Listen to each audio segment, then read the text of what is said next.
Kirankanti অগ্নিজিৎকে phone করে বলে যে আপনি আর আপনার পুত্রবধূর কারণে আমার ছেলে আজকে জেলের মধ্যে আছে, তাই আপনাকেও জেলে যেতেই হবে।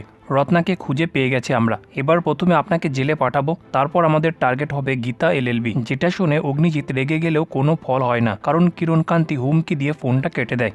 তারপর ভজন এসে কিরণকান্তির উপর রেগে যায় আর বলে যে আগে থেকে অগ্নিজিৎকে এইসব বলার কি দরকার আছে, গীতার কোনো ভরসা নেই, সে যে কোনো টাইমে খেলা ঘুরিয়ে দিতে পারে। সকালবেলা গীতা অগ্নিজিতের জন্য চা নিয়ে আসে। গীতাকে দেখে আবার অগ্নিজিতের গর্ব অনুভব হয়। সে গীতাকে বলে যে তোমাকে ওদেরকে দেখিয়ে দিতে হবে যে গীতা কি করতে পারে, তুমি রৌদ্র রূপ ধারণ করো। গীতা বলে বাবা আপনি এসব ব্যাপারে চিন্তা করবেন না, আমি এত কাঁচা খিলাড়ি নয়, আমি ওদেরকে দেখে নেব।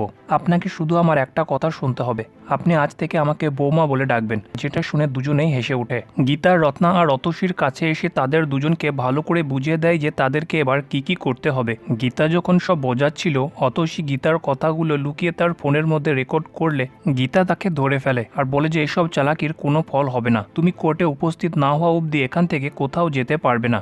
স্বপ্না এই কেসটার ব্যাপারে ভেবে টেনশন করতে থাকে যে এসবের মধ্যে গীতার যেন কিছু না হয়ে যায়। গীতা স্বপ্নাকে আশ্বাস দেয় যে এসবে তার অভ্যাস আছে, কিছু হবে না। তখনই অগ্নিজিৎ স্বপ্নাকে ফোন করে বলে যে আপনাকে আমার জন্য রান্না করতে হবে, আপনার মেয়ে আমাকে কিছুই খেতে দিচ্ছে না, বলছে কি না আমার শরীর খারাপ হয়ে যাবে।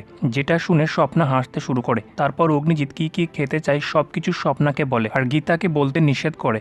স্বপ্না বলে যে আমি অবশ্যই আপনার জন্য রান্না করব। গীতা ফোনটা নিয়ে অগ্নিজিৎকে বলে যে আপনার মতলবটা কি, আমার মায়ের সঙ্গে কি ব্যাপারে কথা বলছেন আপনি। অগ্নিজিৎ টপ সিক্রেট বলে ফোনটা কেটে দেয়। গীতা স্বপ্নাকে জিজ্ঞেস করলে স্বপ্নাও টপ সিক্রেট বলে ওখান থেকে চলে যায়। সকালবেলা অগ্নিজিৎ গীতার নতুন গেট আপ দেখে গীতাকে যেন চিনতেই পারে না আর বলে যে বৌমা তোমার এমন গেট আপ কেন, তুমি এমন সাজাগোজা কেন করেছো, ব্যাপারটা কি বলো তো। তারপর গীতা বলে যে একজন পিতাকে আমি প্রতিশ্রুতি দিয়েছি তার মেয়েকে কিছু হতে দেব না, তাই আমাকে স্কুলে যেতে হবে। তারপর গীতা প্রমিতাদের স্কুলের ফ্যান্সি ড্রেস কম্পিটিশনের জন্য একজন মেকআপ আর্টিস্ট হয়ে স্কুলের মধ্যে পৌঁছে যায়। তারপর সে প্রমিতাকে তার সাথে করে ওখান থেকে নিয়ে পালানোর চেষ্টা করে, যেখানে কিরণকান্তির লোকেরা মাঝ রাস্তায় গীতাকে আটক করে।